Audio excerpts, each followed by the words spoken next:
Você já imaginou ser arrastada de dentro do seu carro, algemada em plena luz do dia, na frente do seu filho, apenas por ser uma mulher negra dirigindo sozinha à noite?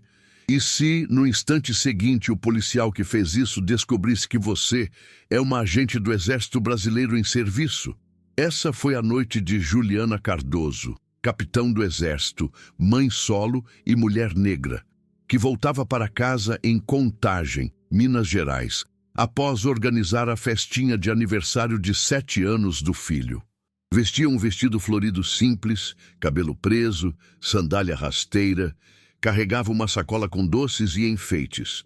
Tudo que ela queria era descansar depois de um dia feliz em família. Mas bastou dobrar a última esquina do bairro e ver o giroflex azul piscando no retrovisor para tudo mudar. O carro não estava em alta velocidade, nenhuma infração, nenhum motivo aparente. O que veio a seguir não foi uma abordagem.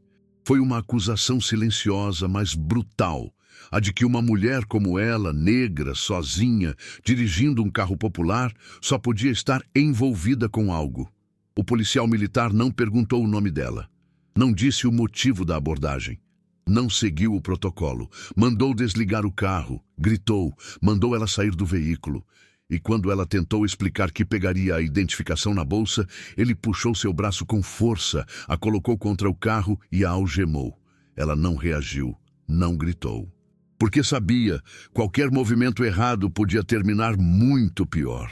Ele só parou, literalmente empalideceu, quando abriu a bolsa dela e viu o crachá militar com o brasão dourado e as palavras Forças Armadas do Brasil.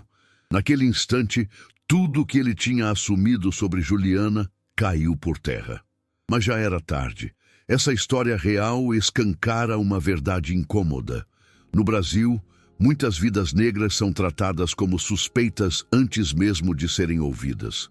E às vezes, só um crachá impede que tudo acabe em tragédia. Juliana Cardoso havia acordado cedo naquele sábado. O filho Pedro fazia 7 anos e ela queria que aquele dia fosse inesquecível. Depois de uma semana intensa de serviço na unidade militar do Barreiro, onde era capitão do Exército, Juliana só pensava em ver o sorriso do filho ao cortar o bolo. Durante todo o dia, ela montou a decoração simples na casa da irmã, em Ribeirão das Neves. Ela mesma encheu os balões, amarrou as fitas, ajeitou a toalha na mesa de plástico que usavam todo ano para as festinhas da família. O bolo era de chocolate com cobertura de brigadeiro, o preferido do Pedro. À noite, com as crianças cansadas e os adultos já guardando as sobras, Juliana se despediu da irmã, guardou os restos de salgados numa sacola e colocou Pedro no banco de trás. Ele dormia profundamente, ainda com o rostinho sujo de glacê azul. Eram quase 21h30 quando Juliana dobrou a rua principal de Contagem, a poucos quarteirões de casa. Era uma área residencial tranquila, mas pouco iluminada. O carro dela, um Fiat Argo prata, andava a menos de 40 km/h. O rádio tocava baixinho uma música da Marisa Monte. E então vieram as luzes, azuis, girando no retrovisor, acompanhadas de um barulho seco de sirene. Juliana franziu a testa. Não estava em alta velocidade. Não havia avançado nenhum sinal. Por reflexo, encostou o carro, desligou o motor e abriu um pouco o vidro da janela. Lembrou das instruções que ela mesma dava a recrutas mais jovens no quartel. Mantenha a calma, mostre as mãos, obedeça sem discutir. Mas as instruções que funcionam dentro de uma base militar raramente servem na rua, quando se é uma mulher negra. O policial saiu da viatura com a mão na arma. Jovem, branco, rosto tenso. Nem chegou perto do vidro. Já chegou dando ordens. "Motor desligado? Mãos no volante!" gritou. Juliana assentiu em silêncio e manteve as mãos visíveis. Tentou manter o tom neutro. "Boa noite, senhor. Posso saber o motivo da abordagem?" "Quem faz as perguntas aqui sou eu, senhora", respondeu o policial, seco. "De onde você está vindo?" "Da casa da minha irmã, em Ribeirão das Neves. Aniversário do meu filho." Ele nem ouviu. Passou para a traseira do carro, observou o banco de trás. Viu Pedro dormindo, com um chapéu de festa caído sobre os olhos. Não comentou nada. Documento do carro e sua habilitação. Exigiu, sem sequer olhar nos olhos dela. Estão na minha bolsa, no banco do passageiro. Posso pegar? Perguntou Juliana lentamente, mas ele já estava com a porta aberta do lado dela. Sai do carro, agora.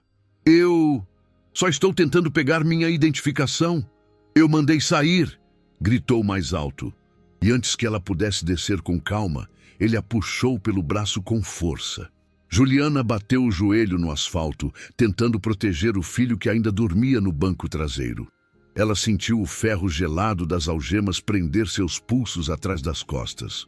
O uniforme florido se amarrotou. A sacola com os restos da festa caiu no chão. O que está acontecendo? Ela perguntou, tentando manter a calma. Suspeita de envolvimento com furto em estabelecimento comercial. Ele respondeu. Mas temos um BO com as características do veículo. Camisa colorida, mulher negra, carro prata. Juliana ficou em silêncio. Sabia que discutir ali seria perigoso. O outro policial da viatura, uma mulher, desceu, mas ficou parada do outro lado da rua, observando. Não interveio. Pedro acordou nesse momento. Viu a mãe sendo imobilizada. Olhou pela janela do carro, confuso, assustado. Mãe? Ele chamou sonolento. O que está acontecendo? Juliana virou o rosto para ele e tentou sorrir.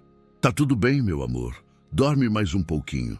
Mas estava longe de estar tudo bem. O policial, identificado apenas como Sargento Valmir, revistava o interior do carro sem autorização. Abriu a bolsa dela com brusquidão. Vasculhou tudo. E então parou. Entre um frasco de álcool gel e a carteira de identidade, encontrou a cédula de identificação funcional do Exército. Brasão dourado. Nome completo. Capitão Juliana Cardoso Silva. Número de matrícula. Foto. Por alguns segundos, ele ficou imóvel. O rosto perdeu a cor. A mão que segurava a identidade começou a tremer levemente. Isso aqui é verdadeiro? Ele perguntou, com a voz baixa, quase num sussurro. Juliana o encarou firme, sem gritar. É. E já era verdadeiro quando você decidiu me tratar como uma criminosa. Ele ficou sem reação. A policial que observava se aproximou finalmente, olhando a identidade de relance. Ela é mesmo do Exército, disse, baixinho. O sargento engoliu em seco. Começou a procurar a chave das algemas. Levou mais tempo do que o necessário. As mãos estavam trêmulas. O silêncio foi denso. Quando soltou Juliana, ela não se moveu de imediato.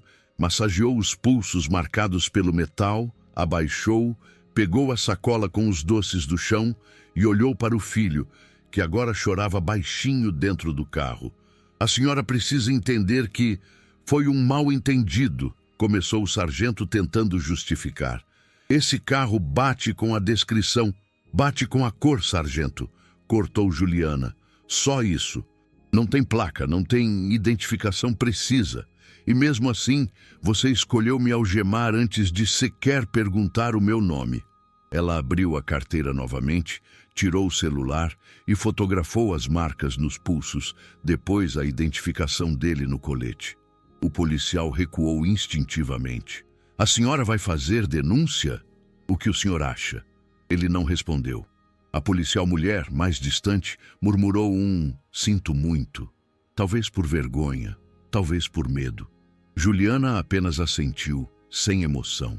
Eu vou registrar boletim e vou abrir uma sindicância via Corregedoria da PM e via Ministério da Defesa. Isso não vai passar batido. Com o filho nos braços, Juliana voltou ao carro. Pedro ainda soluçava. Ela o abraçou, beijou sua testa. Queria protegê-lo daquilo, mas sabia que ele nunca esqueceria essa noite.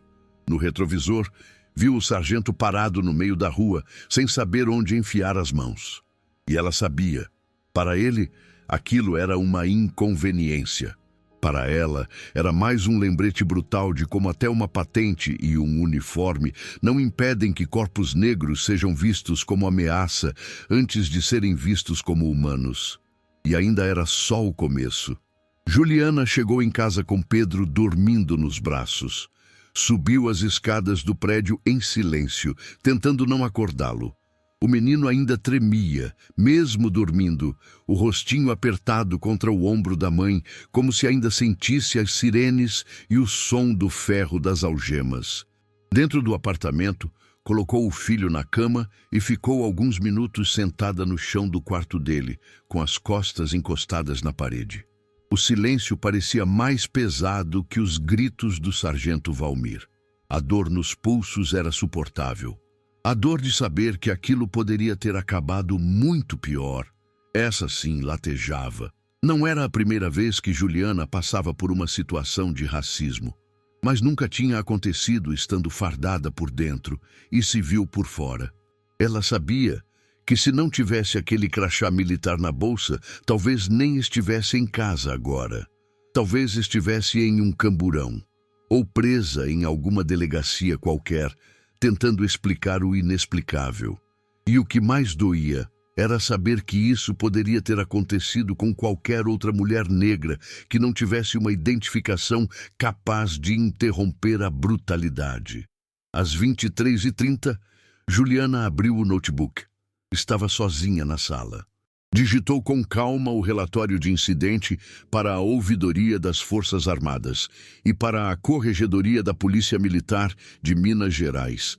Cada palavra escolhida com cuidado, nada de exagero, nenhuma retórica, apenas fatos.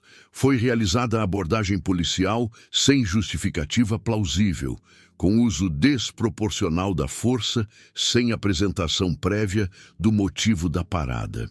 Fui arrastada para fora do veículo e algemada na frente do meu filho de 7 anos, sem resistência prévia, mesmo após identificar que a bolsa com meus documentos estava visível e acessível para consulta. Antes de dormir, anexou as fotos das marcas no pulso, do nome do sargento, do boletim de atendimento do hospital, que fez questão de passar antes de ir para casa, mesmo sem lesões aparentes, apenas para registrar o trauma. Na manhã seguinte, o telefone tocou cedo. Era o tenente-coronel Rodrigues, seu superior direto no batalhão do Exército. Capitão Juliana, chegou ao meu conhecimento que a senhora foi vítima de um possível abuso de autoridade na noite passada. Confere? Confere. Encaminhei o relato oficial há poucas horas. Houve um silêncio do outro lado. Ela conhecia bem aquele tom. Era o tipo de silêncio que vinha antes da recomendação de ter cautela. A senhora pretende acionar a imprensa? Não, mas também não vou esconder o que aconteceu. Isso não foi só contra mim. Foi contra o que eu represento como cidadã negra e agente do Estado. Entendo, mas esse tipo de coisa ganha outra proporção quando envolve militares. Pode repercutir, e nem sempre a favor da senhora. Juliana respirou fundo. O mesmo Estado que ela servia era o que agora sugeria silêncio, mas ela não seria conivente com mais uma tentativa de abafar injustiça. Com todo respeito, coronel, eu prefiro lidar com as consequências da verdade do que conviver com a culpa de ter me calado. Ele não respondeu de imediato. Depois murmurou: a senhora tem minha solidariedade, mas também meu conselho. Cuide para que isso não vire uma exposição que comprometa sua carreira. Estamos numa época delicada. Delicada, pensou Juliana. Sempre há um eufemismo para chamar o que é racismo de outra coisa. Na segunda-feira, ela voltou ao quartel. Nada foi dito diretamente, mas todos sabiam. Alguns colegas homens desviavam o olhar. Uma sargento com quem costumava tomar café evitou se aproximar. Outros tentavam elogiar sua postura calma, como se sua dignidade diante do abuso fosse a verdadeira notícia. Mas uma soldado novata, de tranças curtas e olhos atentos, a abordou no vestiário, tímida. Capitão, obrigada por não ter se calado. Juliana sentiu um nó na garganta. Era por essa menina e tantas outras que ela sabia que precisava seguir firme. A denúncia já estava protocolada, mas, fora dos canais oficiais, o peso da exposição começava a crescer. Na terça-feira, seu nome apareceu anonimamente em um blog policial de Belo Horizonte. Mulher militar envolvida em confusão com PM durante abordagem de rotina. Confusão, ela pensou. Isso não foi uma confusão. Isso foi abuso, despreparo e racismo institucional. Mas o texto tentava relativizar. Insinuava que ela demorou a se identificar. Juliana sabia o que viria a seguir. Mensagens nas redes sociais, comentários do tipo: por que não obedeceu e pronto? Tá usando patente para se fazer de vítima? Ou militar comunista. A máquina de silenciamento estava em movimento, mas ela não parou. Na quarta-feira, agendou uma reunião com a ouvidoria da PM. Foi pessoalmente. Levou documentos, fotos, relatos. Na sala, 3 homens e uma mulher ouviram atentamente. Ela olhou nos olhos de cada um deles. Eu sou o capitão do Exército Brasileiro, mas antes disso, eu sou uma mulher negra. E sei que, se fosse minha irmã ou minha mãe, naquela situação, sem crachá, talvez estivesse morta ou presa. Esse caso não é só sobre mim. É sobre como a estrutura policial trata os nossos corpos. Houve silêncio na sala, mas um dos ouvidores assentiu. A senhora será ouvida. Garantimos. Juliana não confiava em garantias, mas queria o registro. Queria deixar cada passo documentado. 2 dias depois, a história vazou. Não se sabe quem soltou, mas uma jornalista do Hoje em Minas publicou uma nota. Capitão do Exército sofre abordagem violenta por parte da PM em Contagem. Não citaram nomes, mas o texto circulou. Logo, sites de esquerda, páginas antirracistas, perfis de movimentos negros começaram a compartilhar. Os comentários se dividiam. Mais uma prova de que o racismo está em todo lugar. Até quando nossos corpos serão tratados como ameaça? Se fosse uma mulher branca de blazer, nem teria sido parada. Juliana ainda não havia falado publicamente, mas foi procurada por 3 emissoras, 5 sites e 2 organizações de direitos humanos. Ela recusou entrevistas, por enquanto, mas aceitou um convite que lhe doeu e honrou ao mesmo tempo: participar de uma roda de conversa em uma escola pública da periferia de Betim, onde uma professora preta havia mostrado sua história aos alunos. Eles precisam ouvir de você. Precisam saber que mesmo quem ocupa cargos altos sofre e resiste. Juliana foi, de farda, falou com os adolescentes de igual para igual, contou cada detalhe da noite, sem floreios, sem vitimismo. Eu fiquei calma, porque sei o que poderia acontecer se eu perdesse o controle. Mas nenhum de nós deveria ter que se anular para sobreviver. No final, uma aluna levantou a mão e perguntou: você tem medo de que eles façam alguma coisa com você por ter falado? Juliana sorriu, sem humor. Tenho, mas tenho mais medo de ver vocês crescendo, acreditando que tem que abaixar a cabeça para viver. Na saída, uma repórter da Rede Minas a esperava no portão. Ela não falou. Apenas olhou para a câmera, levantou os braços e mostrou os pulsos ainda marcados. E disse: se até um fuzil pode ser ignorado quando a pele é preta, imagina a sua palavra. Por isso gritem, mesmo que tremam, gritem. E naquele momento, Juliana não era apenas uma capitão, era a voz de todas que nunca foram ouvidas, com prazer. A seguir, apresento o bloco 4, com no mínimo 1000 palavras, dando continuidade ao drama de Marina dos Santos, agora entrando em seu clímax emocional, institucional e social, onde as consequências, os conflitos internos e o confronto com o sistema atingem o ponto máximo de tensão. 2 semanas após a abordagem, Marina foi convocada para prestar depoimento presencial na Corregedoria da Polícia Militar, no centro do Rio. A sala era fria, iluminada por fluorescentes pálidos, com uma mesa de madeira gasta e 2 cadeiras duras de frente uma para outra.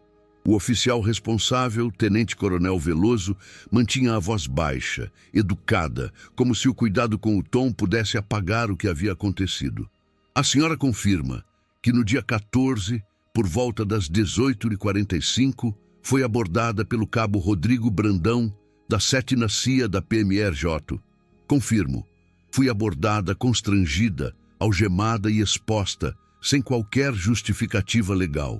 E com o agravante de ele ter se negado a me ouvir, mesmo após eu ter informado minha identidade funcional. Veloso fez anotações. Marina sabia que aquele depoimento era mais protocolo do que esperança. Conhecia as estatísticas. Mais de 80% das denúncias de abuso contra PMs no Rio eram arquivadas por falta de materialidade. Mesmo assim, ela não arredou. Detalhou tudo com precisão, da abordagem sem justificativa até o momento em que Brandão viu sua identificação militar e hesitou. Mencionou a omissão da soldado que acompanhava. Entregou fotos dos pulsos marcados, do rosto do policial, da viatura. Se a senhora tivesse reagido de outra forma, a senhora acredita que poderia ter sido pior? Perguntou Veloso, como quem tenta medir o dano. Marina o encarou com firmeza. Não acredito. Eu tenho certeza. Se eu tivesse questionado, erguido a voz ou simplesmente feito um movimento que ele interpretasse como errado, eu poderia ter virado estatística. E o senhor sabe disso. Ele desviou o olhar. Silêncio. No mesmo dia, uma nota assinada por mais de 20 entidades de direitos humanos foi divulgada exigindo a abertura de um inquérito contra Brandão. O nome de Marina agora circulava em colunas de opinião, reportagens de fundo, podcasts progressistas e vídeos no YouTube. Ela ainda não havia dado nenhuma entrevista, mas sua imagem, a farda azul marinho, o rosto sério e sereno, já era símbolo. E os ataques vieram, primeiro nas redes sociais. Chamaram-na de militar ressentida, feminista infiltrada, inimiga da polícia. Depois, começaram a surgir perfis falsos divulgando supostas informações pessoais. Endereço antigo, nome da mãe, foto de quando era recruta. Um deles insinuava que Marina já havia sido repreendida por indisciplina, mentira desmentida pela própria Marinha em nota oficial. Na segunda-feira seguinte, uma mensagem chegou no e-mail institucional dela. Negra de farda ainda é negra. Você só escapou porque teve sorte. Fique esperta. A gente sabe onde você mora. O tom era claro. Intimidação. Marina respirou fundo e encaminhou o e-mail à ouvidoria da Marinha e à Delegacia de Crimes Virtuais. Mas, internamente, sabia que aquilo era só o começo. Seu comandante direto, o capitão de fragata Tadeu, a chamou para uma conversa informal no gabinete. Um homem grisalho com fama de linha dura, mas justo. Sargento, o que está acontecendo é grave. Não só pelo que você sofreu, mas pelo que essa história virou. O alto comando está dividido. Marina manteve-se em silêncio. Deixou que ele continuasse. Alguns acreditam que sua postura está gerando instabilidade entre as forças. Outros dizem que a senhora está expondo a instituição. Mas eu acho que está fazendo o que muitos de nós sempre evitamos. Dizer que o racismo está dentro dos muros também. Ela se permitiu respirar. Obrigada, comandante. Eu não estou fazendo isso por glória. Só não posso aceitar que o silêncio seja a única alternativa. Ele assentiu, mas deixou claro. Se a senhora for chamada a se pronunciar publicamente, fale com responsabilidade, porque agora cada frase sua carrega um peso institucional. No dia seguinte, Marina recebeu um convite inesperado. Um evento na Câmara dos Deputados, em Brasília, para debater segurança pública e discriminação racial. O convite vinha de uma deputada federal negra, ex-policial civil, conhecida pela atuação firme contra o racismo nas corporações. Era a primeira vez que Marina seria chamada oficialmente a falar, não num ato de militância, mas como agente pública, como especialista. Ela hesitou. E se aceitasse, sabia que ultrapassaria uma linha, da denúncia para o ativismo, da vítima para a voz. Era o ponto sem volta. Conversou com a irmã, com colegas de confiança, com sua psicóloga, que a atendia desde a semana da abordagem. Todos a apoiaram. Mas, no fundo, a decisão era solitária. Só ela sabia o peso real que carregava nos ombros. Na noite anterior à viagem, Marina olhou para sua farda passada no cabide. Pensou em quantas vezes aquela roupa a protegeu e em quantas vezes não foi suficiente. Chorou pela primeira vez desde o episódio. Um choro contido, mas intenso, por si, por tantas outras. Por tudo que ainda estava por vir. No dia do evento, Brasília amanheceu abafada. O auditório Nereu Ramos estava lotado. Parlamentares, representantes das forças de segurança, jornalistas. Quando seu nome foi anunciado, ela subiu ao púlpito sem sorriso, sem hesitação. Sou a Sargento Marina dos Santos, com 12 anos de serviço na Marinha do Brasil. E há 2 semanas fui algemada por um policial militar porque minha pele veio antes da minha identificação. A sala ficou em silêncio absoluto. Eu segui todos os protocolos. Fui educada, fui técnica, fui tudo o que esperavam de mim. Mas nada disso importou. Porque para ele eu era só uma mulher negra dirigindo um carro bom demais no bairro errado. Ela falou por 12 minutos, sem lacração. Sem lágrimas, com precisão militar e dor verdadeira. Terminou dizendo: se minha história está sendo ouvida, é porque eu tive a sorte de ter um crachá. Mas a pergunta que me atormenta é: quantas marinas sem crachá foram silenciadas antes de mim? Aplausos, de pé.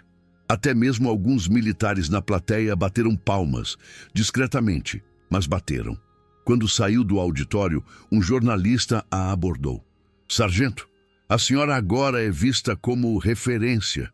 Como se sente sendo chamada de voz da resistência negra nas Forças Armadas? Ela respirou, olhou para o horizonte de concreto da capital e respondeu: não me preparei para isso. Mas se minha voz pode abrir espaço para outras, então que gritemos juntas, porque sozinha até a farda falha. Domingo amanheceu nublado em Contagem. No apartamento de Juliana, o silêncio era quebrado apenas pelo barulho da chaleira no fogão. Ela tomava café preto, sentada sozinha à mesa, vestindo uma camiseta velha do exército e uma calça de moletom. As olheiras denunciavam noites mal dormidas, mas seus olhos estavam firmes. Pedro ainda dormia. O celular em cima da mesa vibrava com notificações. Mensagens de apoio, pedidos de entrevistas, ameaças veladas. Mas Juliana não tocou nele. Não naquele momento. Ela observava uma folha de papel sobre a mesa, um esboço de discurso para o evento da próxima semana. Seria homenageada em uma audiência pública na Assembleia Legislativa de Minas Gerais pelo Coragem no Combate ao Racismo Institucional. Ela não sabia se queria ir. Não buscava troféus. Não queria virar nome de projeto. Queria apenas que ninguém mais tivesse que passar pelo que passou. Mas o que começou como uma denúncia solitária, agora já tinha ultrapassado sua história pessoal. Na segunda-feira, o sargento Valmir foi oficialmente afastado de suas funções. A decisão saiu no Diário Oficial da PMMG. Uma sindicância completa foi aberta, com coleta de depoimentos, perícia nas imagens e análise da conduta. A advogada de Juliana, recomendada por uma ONG de mulheres negras da Grande BH, entrou com ação cível por danos morais. Não pelo dinheiro, mas pela mensagem. Se o Estado pode violentar com algemas, também pode reparar com justiça. A partir daquele momento, Juliana passou a dividir sua rotina entre os serviços administrativos do quartel e agendas públicas cada vez mais requisitadas. Passou a visitar escolas, rodas de conversa, encontros com outras mulheres negras em cargos de poder. Em uma dessas visitas, ouviu de uma estudante de 16 anos: eu achava que só existia gente branca no exército. Agora eu sei que posso estar lá também. Essas pequenas rachaduras no espelho da desigualdade é que a moviam. Mas havia também o peso. Havia os colegas que murmuravam pelos corredores: virou militante agora? Tá se aproveitando da situação. Devia ter ficado quieta e evitado o escândalo. Juliana ouvia tudo e seguia. porque sabia que os mesmos que a criticavam por falar seriam os primeiros a silenciar se ela tivesse sido assassinada naquela noite. Ela começou a escrever. Em um caderno de capa preta, registrava tudo: os sentimentos, as memórias, as perguntas do Pedro, os silêncios no quartel. Não sabia ainda se viraria livro, artigo ou só catarse, mas escrevia como quem planta. Um mês depois do ocorrido, algo aconteceu que ela não esperava. Recebeu uma ligação do comandante-geral da PMMG. Capitão Juliana, gostaria de convidá-la para uma reunião com a cúpula da Segurança Pública Estadual. Queremos ouvir sugestões para evitar casos como o seu. Ela ficou em silêncio por alguns segundos. Depois respondeu: não estou interessada em posar para foto institucional, comandante. Mas se for para criar mudanças reais, eu vou. E foi. Na reunião, propôs o que ninguém até então ousava: treinamento obrigatório de combate ao racismo para todos os agentes de segurança, com foco em abordagens, reconhecimento de viés inconsciente e protocolo de contenção. O secretário hesitou. Isso pode ser sensível, capitão. Nem todos vão aceitar essa narrativa. Não é uma narrativa. É uma realidade. E enquanto vocês tiverem mais medo de desagradar racistas do que de salvar vidas negras, essa realidade não vai mudar. A frase calou a sala. E foi anotada. Nas semanas seguintes, mais denúncias começaram a surgir. Mulheres negras de outras cidades passaram a relatar abordagens parecidas. Algumas nunca tinham falado por medo. Agora, com o exemplo de Juliana, ganhavam coragem. Ela não se via como heroína, mas entendia o valor do precedente. Na imprensa, passou a ser chamada de a capitão que rompeu o silêncio. Alguns veículos a romantizavam, outros tentavam descredibilizar com manchetes como militar ou militante, a mulher que quer mudar a polícia por dentro.